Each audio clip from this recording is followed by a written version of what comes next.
Well, I think your analysis was very straight line. History doesn't run in a straight line. Kid, you cannot tell your neighbor he is stealing ducks when you are stealing phones. As High Commissioner, I was wrong. As Charandas Prasad, I reacted naturally how any person would have. I did not come here for that kind of abuse. I did not come here for that kind of abuse. If you're going to go down that road, I'll walk off. But it's all okay once they're talking. If they were talking, I could not have been here today. You got ADHD. I ain't got nothing. Calm down. I think I've done enough in terms of taking our team out of trouble from losing. Come on, Lou Taylor. That's good.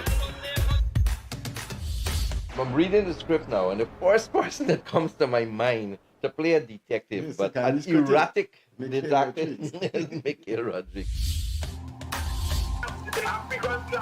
Why an African slapping in young? Why a man and slap a woman? Look, girl, how you deal with that? You deal with that. We must encourage platforms like this because it brings together different people and allows for discussions to take place in our country on a multiplicity of fundamental issues. Kingdom, you apologizing for something you think I did is wrong. I don't want you to do that, and you should not have done that.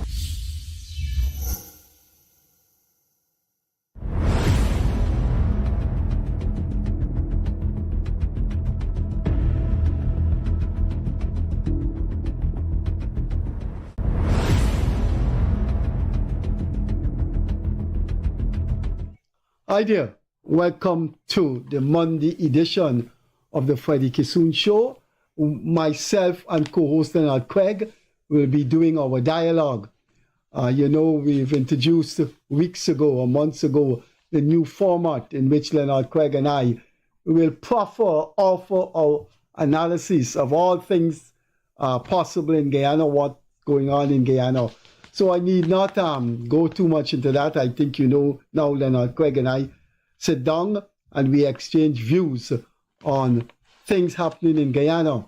There have been some development in the Adrianna Young tragedy. And what I will do is read two developments, lump the two developments into one. I'm going to read it out loud and ask Leonard Craig what he thinks about it, because it is very, very troubling what has come out of the mouth of the lawyer for the Adrian Young parents. And he is saying this is how they feel.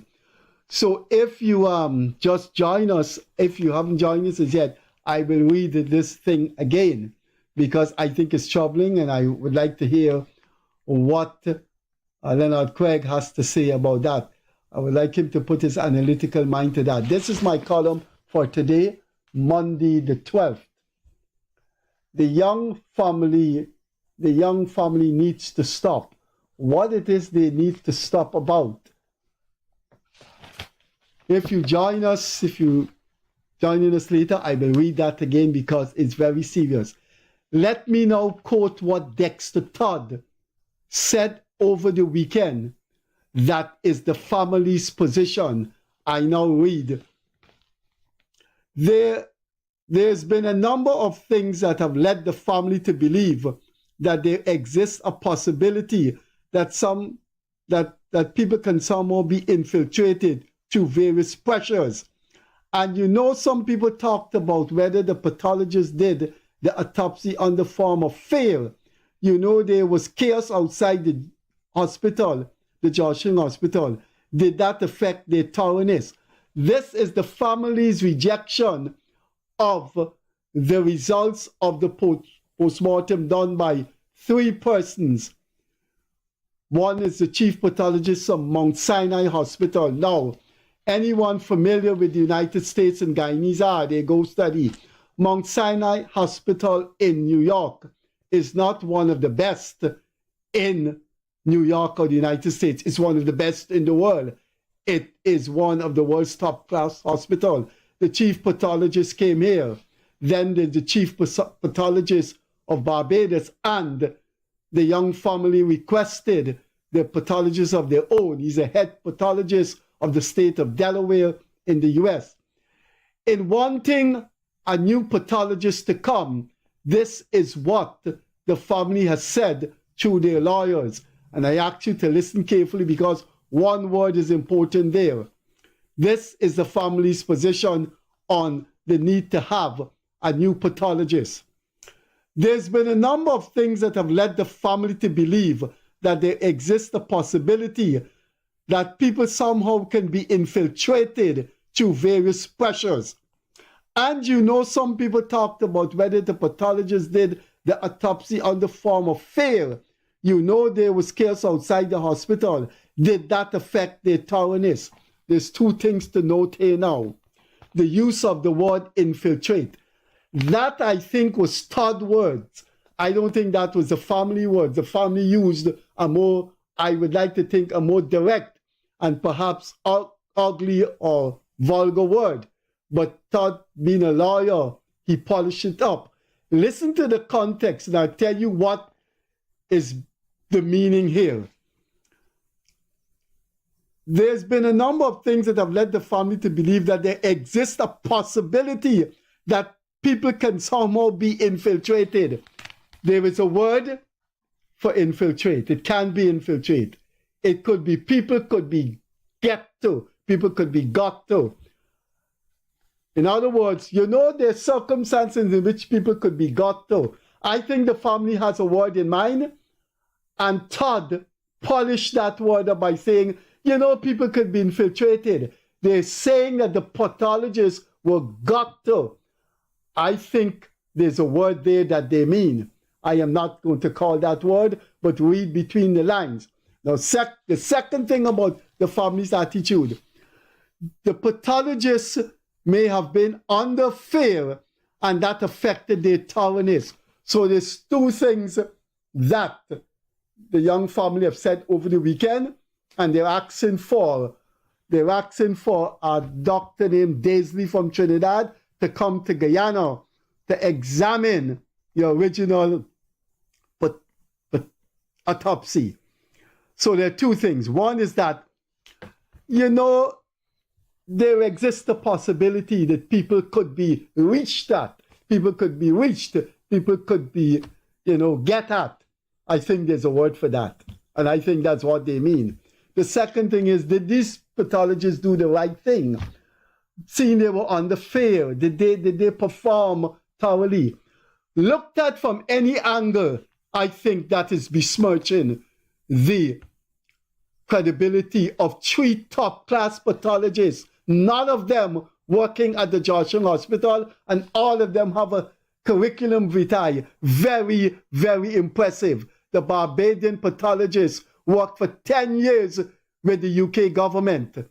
The pathologist is at Mount Sinai, which you want somebody better, and the family requested the lead pathologist for the state of Delaware. Not to forget that the family asked their family doctor to witness the autopsy. I don't know, I have no confirmation of it, but Michael Rodriguez, the Guyanese critic, as he's known as, said on Friday that there's a falling out between the family doctor and the Young family. That is coming from Guyanese critic.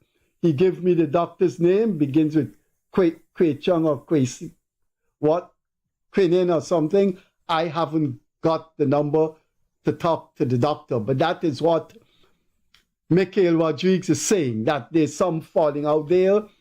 And of course, you know, Darren Wade has been replaced by Dexter Todd. Those are questions to be asked. Is there a falling out between the Young family and the Young family doctor who was there to look at the autopsy? Why was Darren Wade removed? Or did he recuse himself? What? These are questions that are swirling and people need to know. But for me, the family's position on, you know, people can be infiltrated. They're referring to the three pathologists. I read again for the third time. The family believe that there exists a possibility that people can somehow be infiltrated through various pressures. They're talking about the 3 pathologists here. And then they were under fear. And did that affect the chaos, affect their thoroughness? For me, I don't know, but Craig, and I've written this in my column today, that has impugned the integrity of these 3 pathologists. We have to find out about Wade and the family doctor. We don't know what the family doctor has said. That what Mikhail Rodriguez said, I haven't repeated. And we don't know what Wade position. Why is Wade not the family's lawyer anymore? Now we have the request of Dr. Hubert Daisley to come to Guyana, and it's said here by Todd. The family has selected him. Mr. Todd said the family and him, they have contacted the Caribbean Association of Medical Councils, the Caribbean Association of Medical Councils, for Daisley to come to do a second autopsy. Now, you have to know something. You have to know this. The Caribbean Association of Medical Council is not a government body.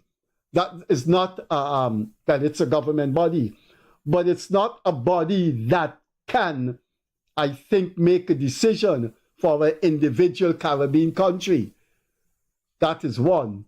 Number 2, can they order Daisley or ask Daisley to do a pathology?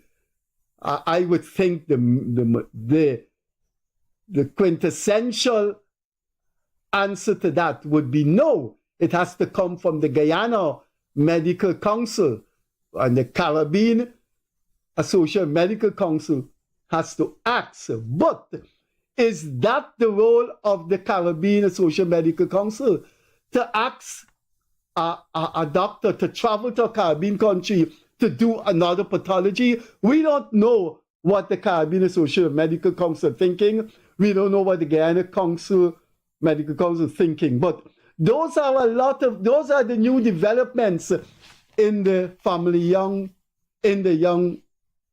family tragedy. I will now ask my co-host Leonard Craig to comment on that, and we can move on other aspects and move on other things in Guyana. Thank you again, viewers, and welcome to all those who are tuned in thus far. The family of Adrianna Young, in my opinion, is under tremendous pressure. They have lost their eldest child, and the amount of heartache is unimaginable. Alongside that, there are lots of people whispering in their ears. Apart from that, I am certain they are on social media and they're consuming a lot of information and misinformation regarding the death of their child or loved one, which would be child, grandchild, niece, and so on.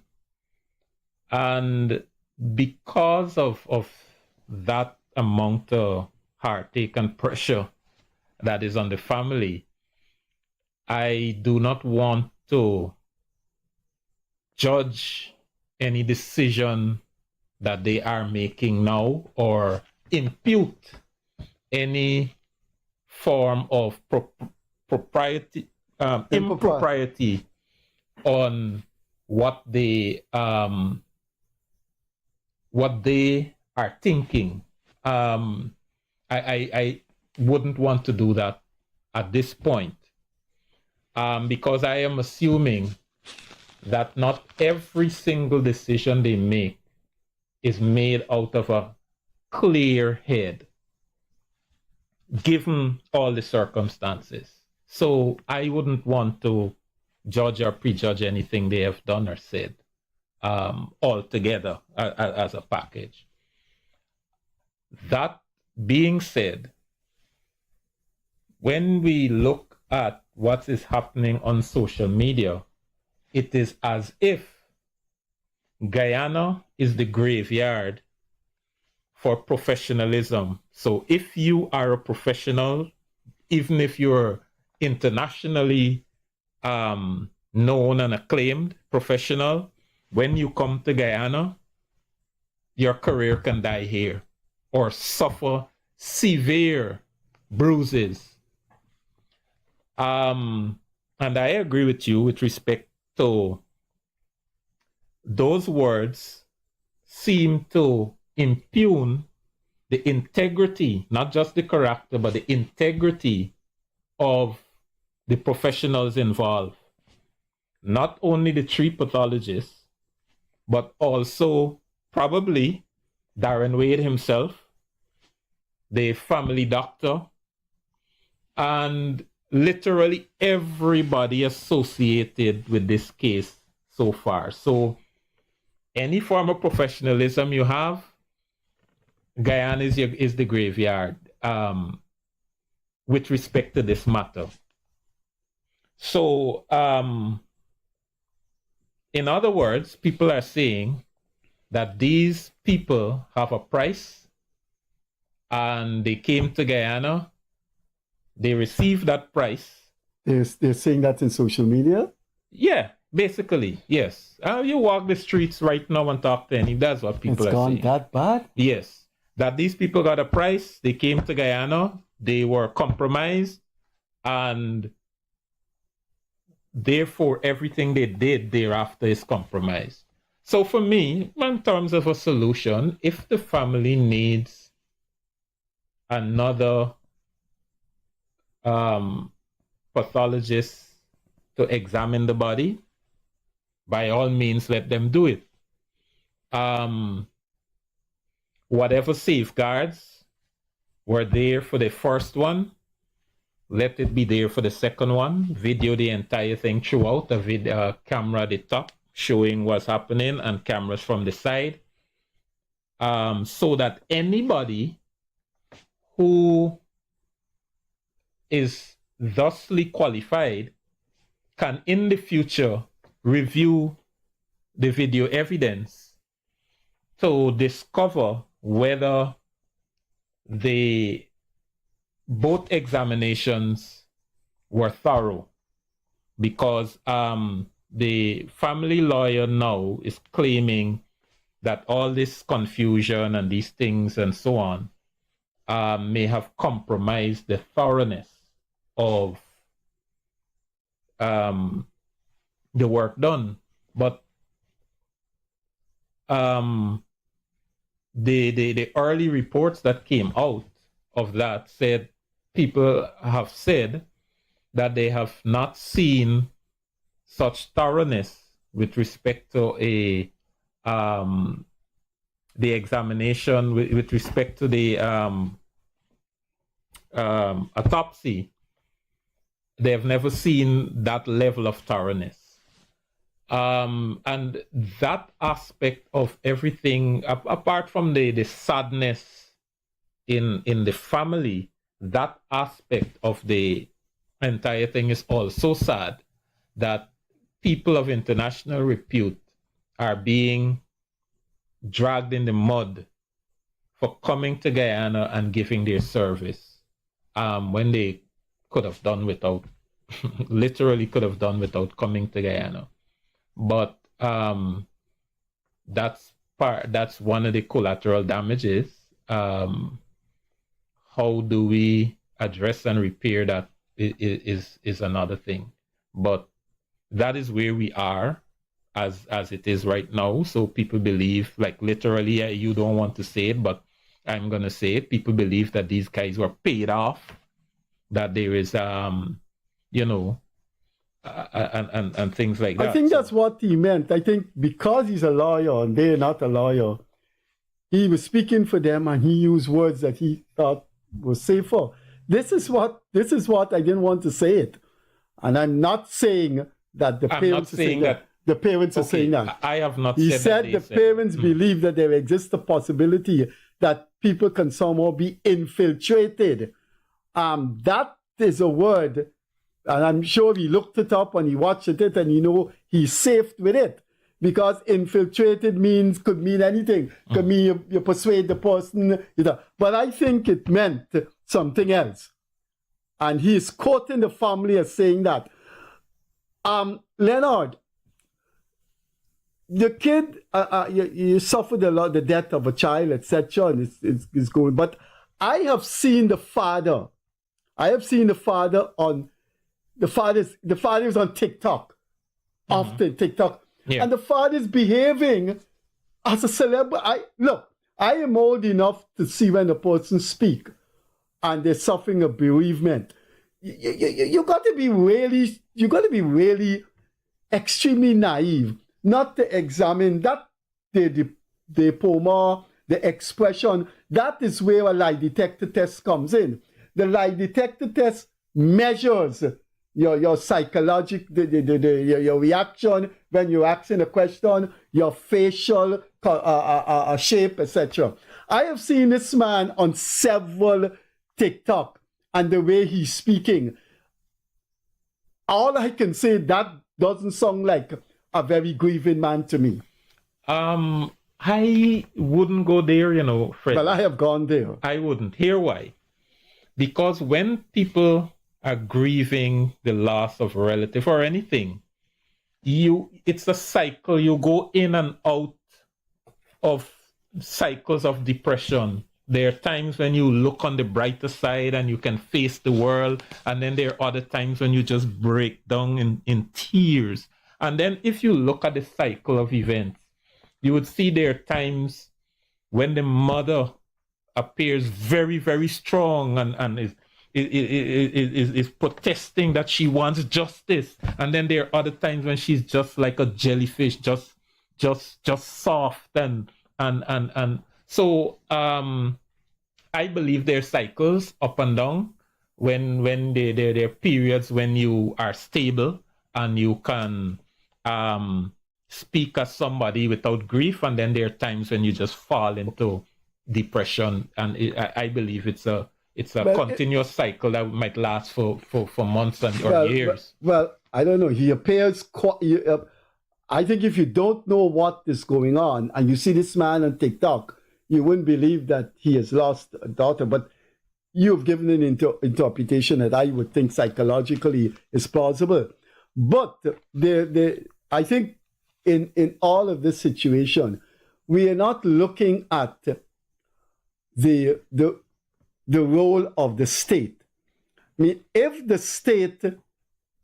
state facilitated one of the, I heard the president said, and we should have got that and played it here for viewers. I heard the president said that the kind of things they use in this autopsy, Guyana didn't have, and he has spoken to the Ministry of Health that we must get these things.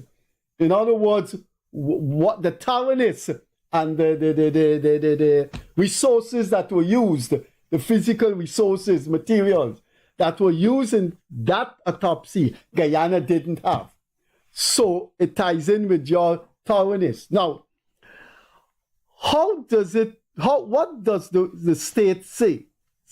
How does the state react when the family say, no, we're not satisfied, but they identify a doctor, and this doctor says he will come? What should be the state's position? This is what I feel should be the state's position. If this guy Daisley is coming, Daisley should be part of a team.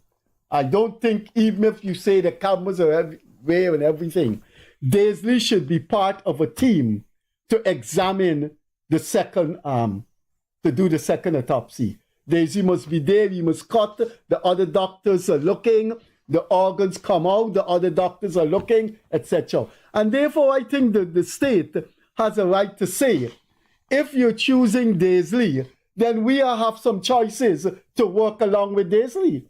and the family must now accept or reject that proposal with the state. But the state can't be just passive and allow the family to say they want A, B, C, D. I agree with you. That is why I said earlier that all the protocols observed for the first autopsy should be observed for the second. In that, the family requests what the family is requesting, which happens in these cases. You can request a second autopsy. It happens all around the world when you're stumped by a particular death or tragedy or murder or whatever. When you're stumped, sometimes you want a second opinion. And not because they were 3 pathologists means it is still quote unquote one opinion. I mean, yes, they agreed and it is a unanimous decision, but it's still one autopsy report, right? This is not like a courtroom that you have 3 different reports and then a minority report. It, as I understand it, the 3 agreed with the family doctor, right, with the results, and they, as I understand it, will issue a single report, right? Unanimous. So which then therefore makes this a single autopsy. If you want a second autopsy, we observe all the same protocols again. The family invite their doctor, and obviously you can't just leave that doctor alone by himself to, there must be another specialist at least there, even if the other specialist isn't personally touching and moving body parts, at least they would be there to observe that the sequence and whether they agree with how the sequence is flowing, and then issue a report, either a joint report or a separate report. That is what, if I were to advise the government, if I were to advise the president, that is what I would advise. Well, I would tell him that is perhaps, if he's going to accept, if the state is going to accept Daisley, I think they should. If the state is going to accept Daisley has to be part of a team. Yeah. Now, there is a separate dimension to this tragedy, and that's forensic detective investigation. Already the man with torturous experience from the RCMP, he has been rejected. I mean, he must have been reading, if he's invited to Guyana about this case, he must have been going on the net, and he must know that the family doesn't want him. He has to know that.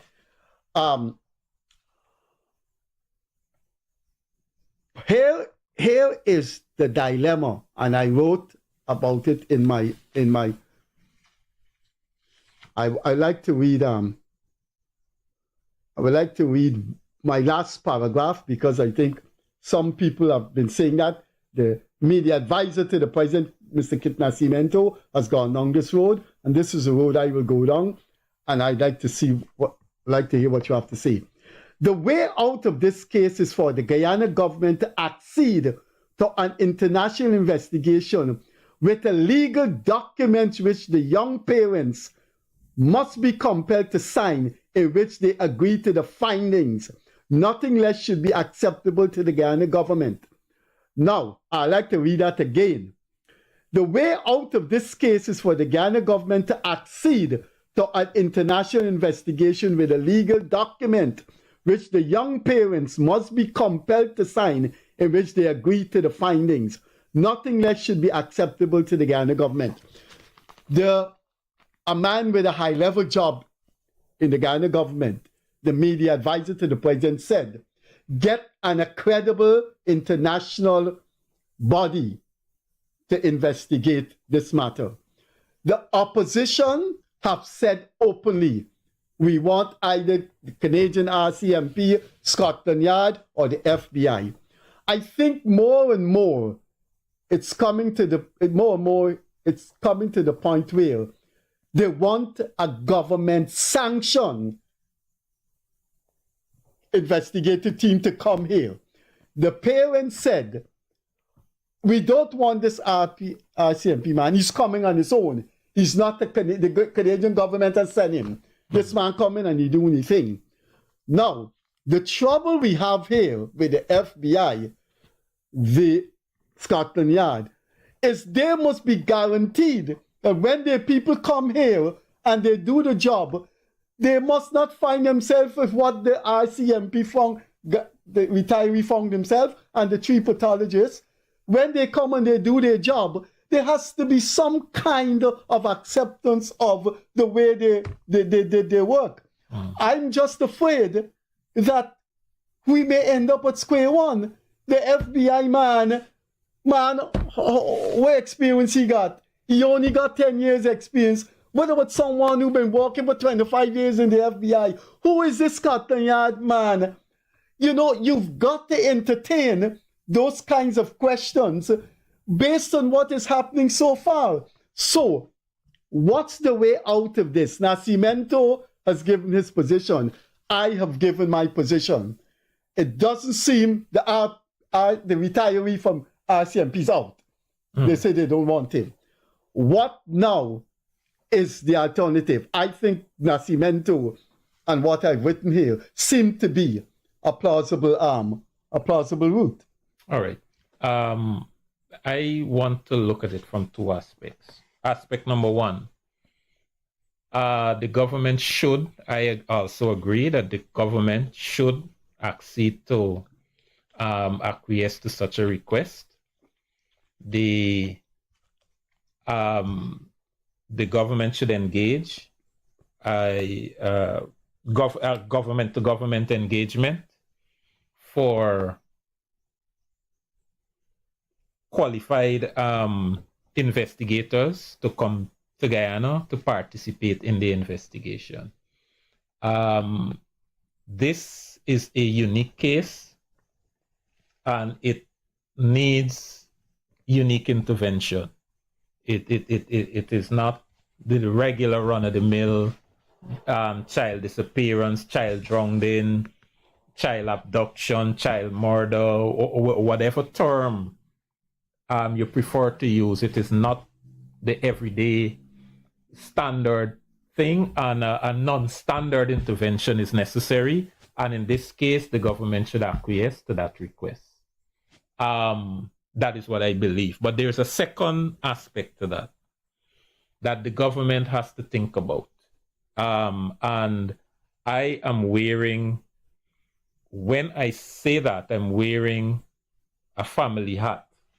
If that was my child, that is what I would have wanted. Aspect number 2, though, from the political side, when you allow foreign investigative intervention, it is signaling that your institutions are not working. It's a signal. I'm not saying that. Whereas a politician, a standard politician who's running a government, wants to communicate to the public that we believe our local institutions are strong enough, and that even if there are aspects of corruption, the corruption is not so bad that you cannot get a decent, you cannot extract a decent investigation from it. So as a politician running a government, that is what you would want to communicate to the public. And so you have to understand why there might be some hesitation. However, the other aspect of this case probably by now overrides that concern. In that,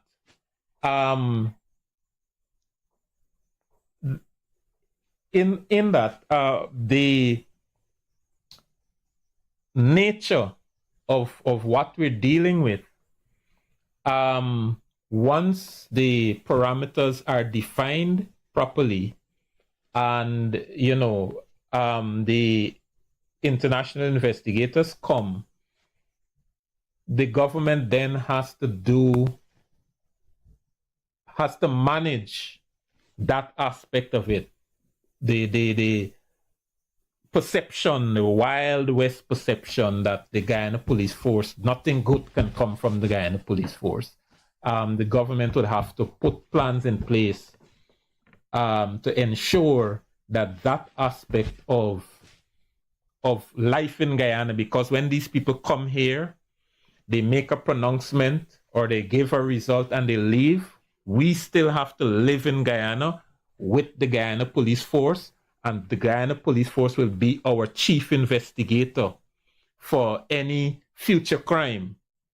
And how do you then avoid a precedence as soon as you have a disappearance, as soon as you have a murder, as soon as you have a tragedy? People are calling for international people to come in. Guyana cannot continue on that path.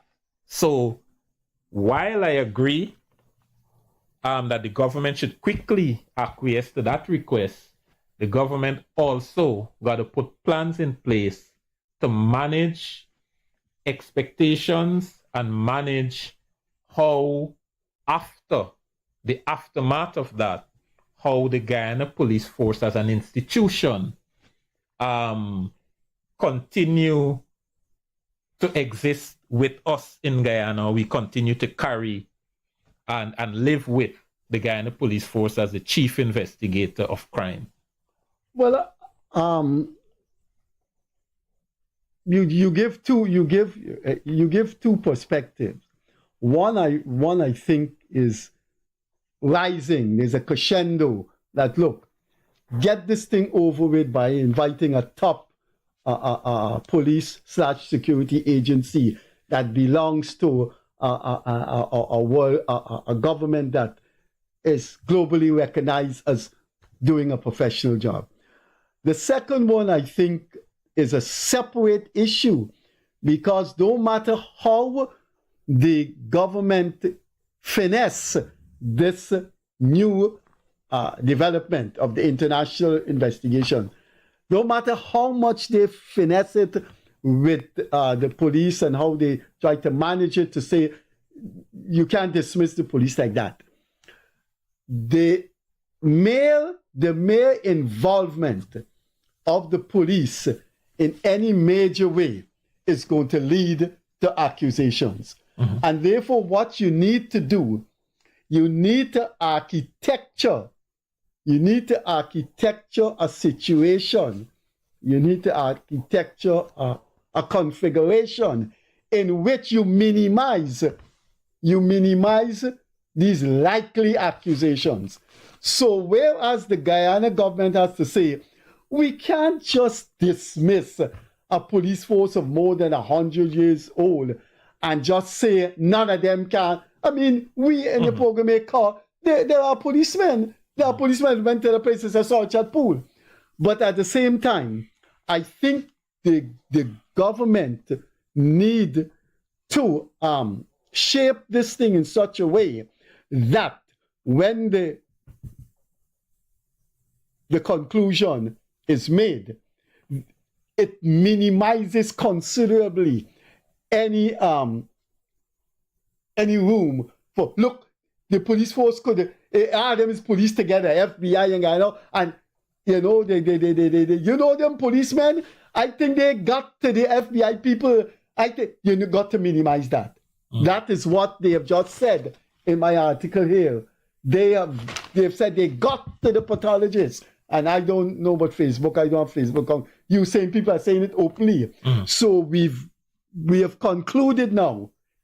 Myself, you, the advisor to the president, Nascimento, get this thing going. Mm-hmm. But whatever role there is for the sovereignty of the police force, mm-hmm. it must be done in such a complex, sophisticated way that the police force will not face accusation that they were active in this thing and they helped to infiltrate this thing. Right. And finally, before you come in, there has to be a covenant between the family and the government that this is what you wanted, and we will hope with a open, decent mind that at the conclusion of this, we get your acceptance of this thing. Because you can't go about accepting the family's request and then the family just over and over. Right. Good. I agree with that, but I'm not sure I would take it as far as having them sign an agreement with the government, but at least they should be interface and meeting lawyer, just as how it was done at the beginning when Darren Wade was leading. He was meeting when the president came to talk with the family always had a lawyer by their side. Similarly, it should be more or less a gentleman's agreement. If the family choose then to break the agreement, then society will judge them. I'm not sure how effective that a signed agreement will work, but you never know. Maybe even the family lawyer advising the family may also want to go down that way. I don't know, but I'm just theorizing. There is another aspect to this entire episode, things surrounding the death of this child, which is the behavior of the Guyana police force.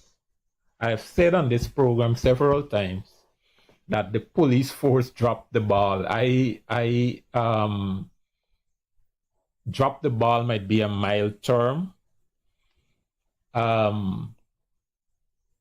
but the Guyana police force, and not just the initial interaction with the family and with the crime and the crime scene is atrocious, in my opinion. But the continued behavior of the Guyana police force today, to this date, is lending itself to fueling of more suspicion. I believe the Guyana police force needs to face the public and interact and be accountable. This organization is an organization that is accountable to the people of Guyana. Because the behavior of the police force will eventually reach to politicians. Now, I have not seen anything or any evidence or anything that people bring up, any accusation that has any merit in it. Yes, there are many accusations that are loaded, but I have not seen any with merit that suggests there is any good reason for the political higher-ups to cover this up. I have not seen any family link, any political link. I've not seen the tangibles that suggest that the government itself has a reason to cover up. They are circumstantial evidence that suggests that certain police officers may want to cover for a businessman in their region. May suggest. I'm not accusing the police directly of anything, but I am not even talking about that. And I'm talking about the initial part of the investigation, but I'm talking about now. The police continued action is like if they're scared of the public, they're hiding. But the police should come straight up every Friday or once a week, once a fortnight, something, and meet the public through the press directly. And we want to know if you're having leads. You know, you don't want to know the details of the leads. We have a lead with respect to our investigation, we are looking both at the fact that it's an accidental drowning, and we're looking at the angle that it might be a murder.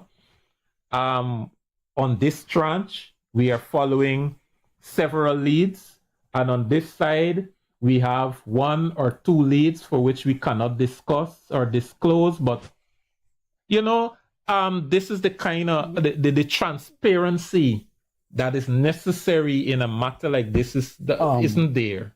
I think this is what I think. In supporting your presentation, someone will ask you, and someone should ask you, given that presentation you've made, Mama, why this is so? So you have to ask why this is so. And I think the reason why this is so is that in society, in political society, in business society, and in society in general, there is this slight hesitation that people are coming after you, that you will be picked on. I think the last time we were here, we say that, look, come in any forum and defend yourself. I've said 3 years ago on this program, anybody invite me on their program, I'm going. If Sheriff Duncan invite me, I'm going to tell Sheriff Duncan what I think of his political behavior, what I think was my political behavior past and present, how I feel about class and color in Guyana, and connect that to what is going on in Guyana. Sheriff Duncan, other people could say, Freddie, you're talking nonsense. But I'm going to say, this is my position. Their conviction. I believe in society, government, opposition, civil society, there is this fear that could you lose the battle? Could you lose the confrontation? There's going to be confrontation. I wonder if I could lose it. And therefore, there is this lack of self-confidence. Now, I think the police, this case has brought so much politics into it. So much politics. That the police wondering if we go out there, next thing you know, they're going to pick on me, they're going to say we talk nonsense. But you got to go out there and bat. Yeah. You got to go there and bat. I'll tell you something about, you talk about David Hines would come on this show. I know you would come on this show. Yeah. It's one thing you have to say about Jack Dio. Jack Dio will face a journalist from elsewhere and talk about the case and say, look, we don't believe this happened, that happened. And you're right. The police force has to make themselves go out there and present their case and not labor under this traditional societal habit that I wonder if we can lose this one. I wonder if they can pick on us. You cannot enter life in the public realm. Once is sports, once is politics. You have to go out there and bat. Yeah. Apart from that, the police should be transparent from the beginning. You are saying that you have a video with a black ram picking up, which... Well, they apologize. I understand, but follow me on this.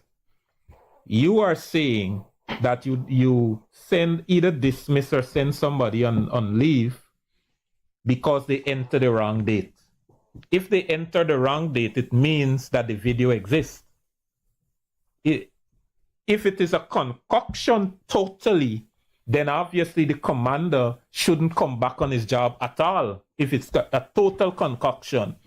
But if this video exists and you're saying the commander was misled, just show us the video. I mean, it won't cost anything to show the video for that minute, 2 minutes, 3 minutes the car was between the vicinity of the hotel. I think Jack Dio said he would like to see the video.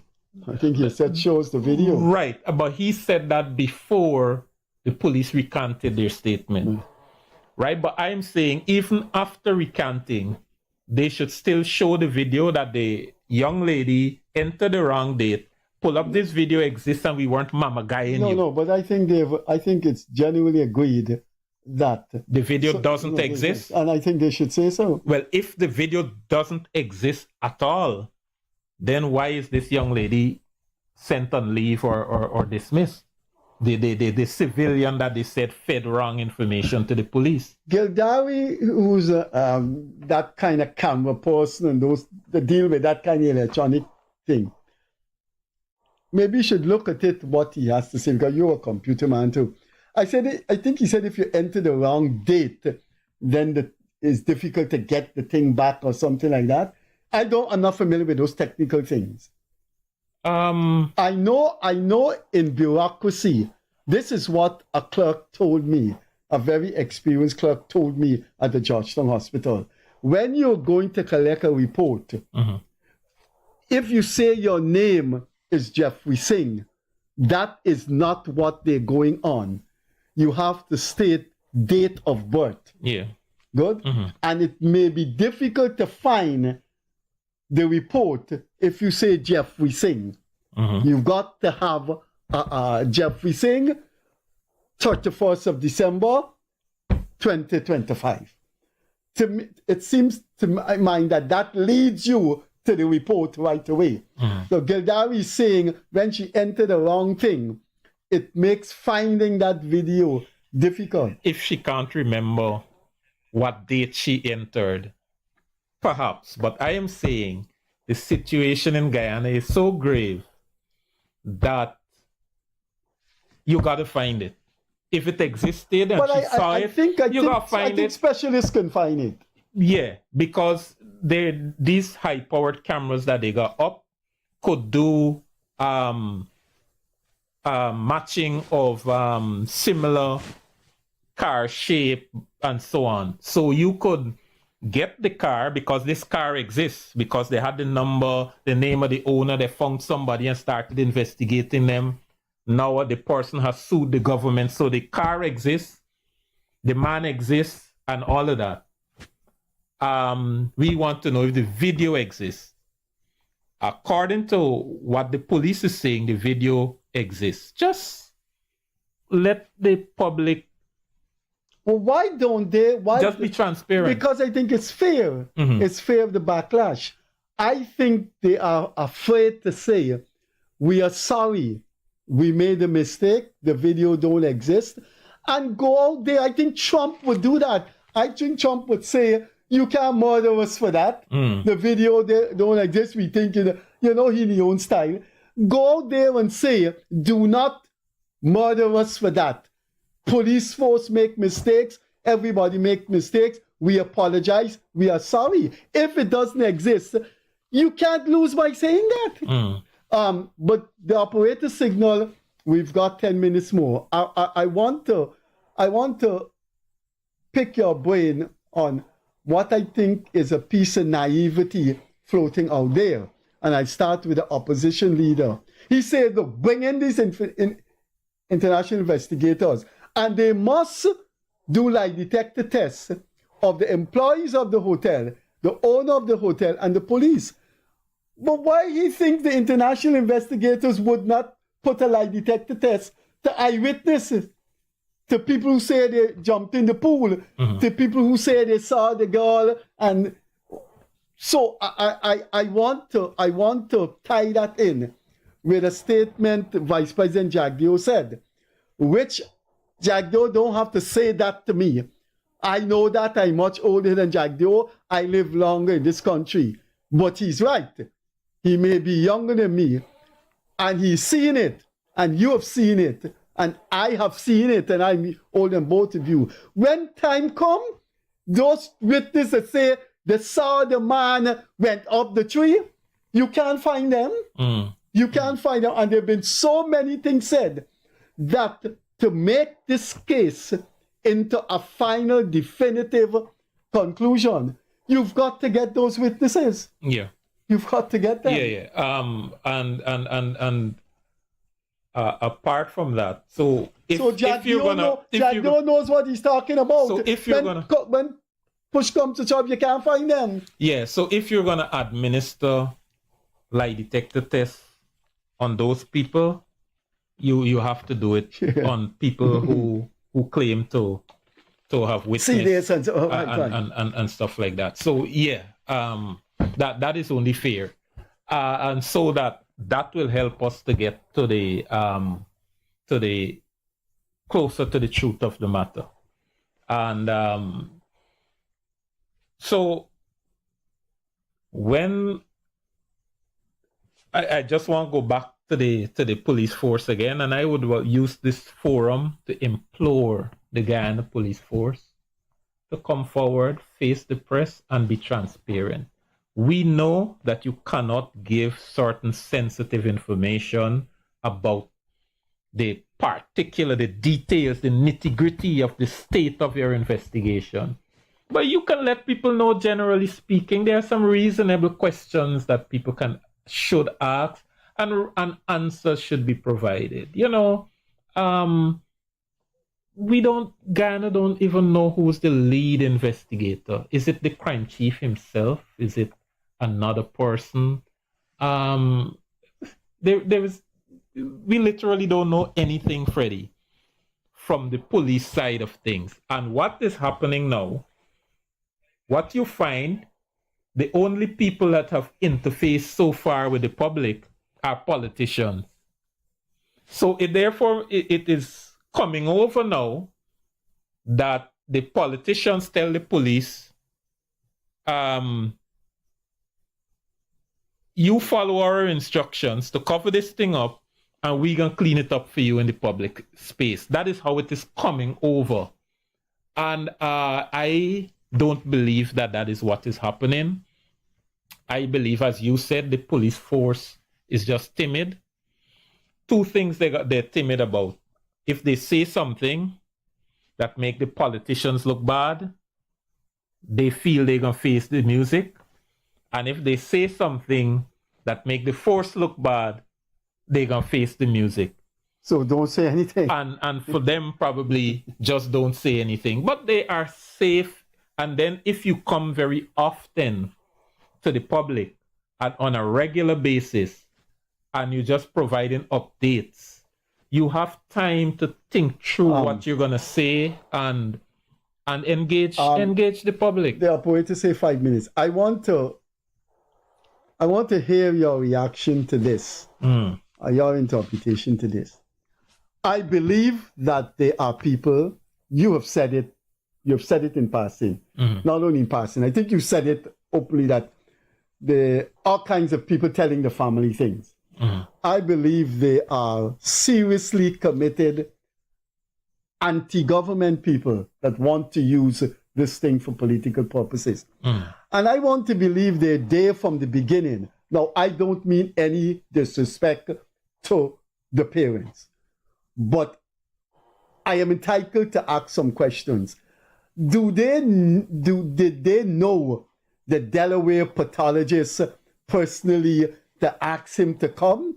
Or did someone say to them, do not accept this guy from Mount Sinai and this guy from Barbados. We know John Jones from British Columbia. You leave that to we. You just say that you want a Frederick Singh from British Columbia. That is number one. Number two, Dr. Hubert Daisley is said to be an accomplished Trinidadian pathologist who have done thousands. Does this family know Dr. Daisley well, socialize with him? And so they said to Daisley, we do like this thing will go on. Can you come over? Or did someone say to the family, this is a no-nonsense guy. I want you to. All right. Did someone say to the family, don't take the RCMP man? Who's the man accountable to? The president, the government select the man.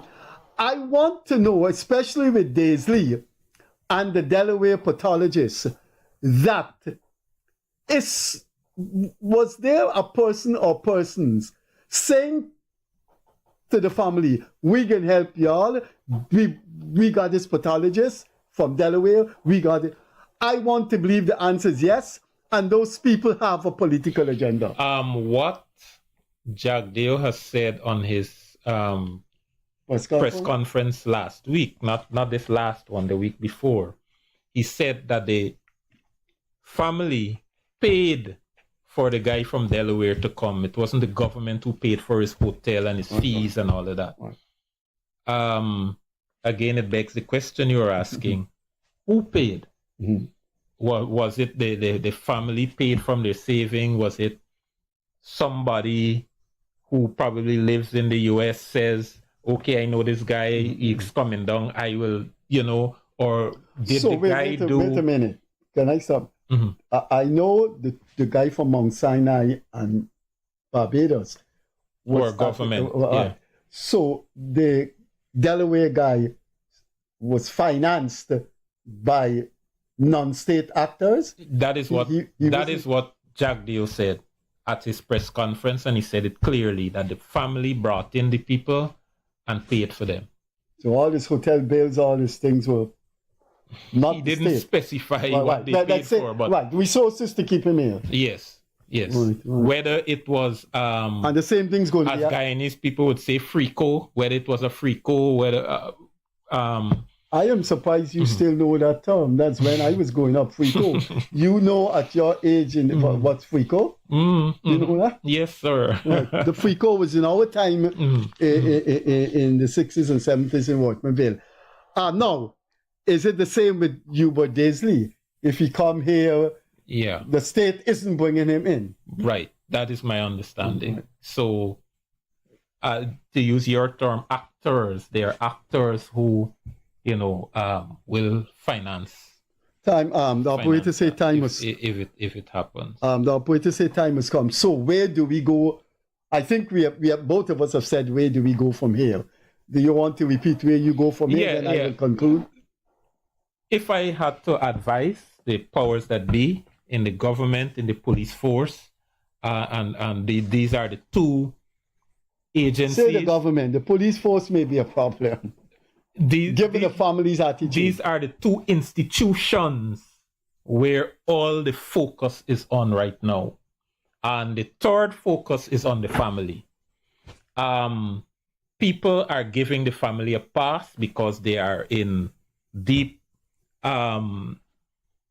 grief. Sometimes, because the father don't look like he's grieving sometimes. You say it swings. No, right? They are in deep grief.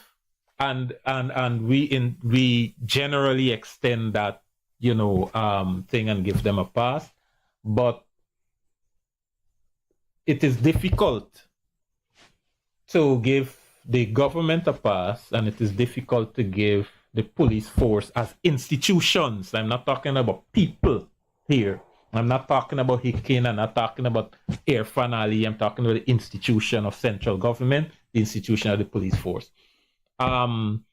They have to behave from here on in with complete transparency. All right. We've gone over a minute. Let me conclude by saying, if I was to advise the government, there are avenues that they can go into to make this thing sealed, signed, and delivered. If they don't go in that avenue, they're encouraging, I would think, they're inviting people with a political agenda to make this case deeply political. Yeah. And that is to state dialogue and get a top-class team of investigation and make sure when they come here, there is an agreement among all players that these people are professional. When they do their job, please let's show respect and accept what they have to say. Let the chips fall where they may. Yeah. Thanks for being with us. We will see you on Wednesday.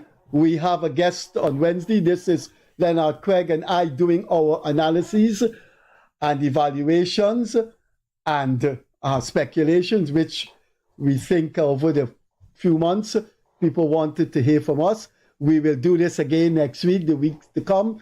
The topic for this evening was further reflections on the Adrianna younge tragedy and recent developments. On behalf of Leonard Craig, have a very, very pleasant Monday evening. We'll see you Wednesday. Catch you later. Bye-bye.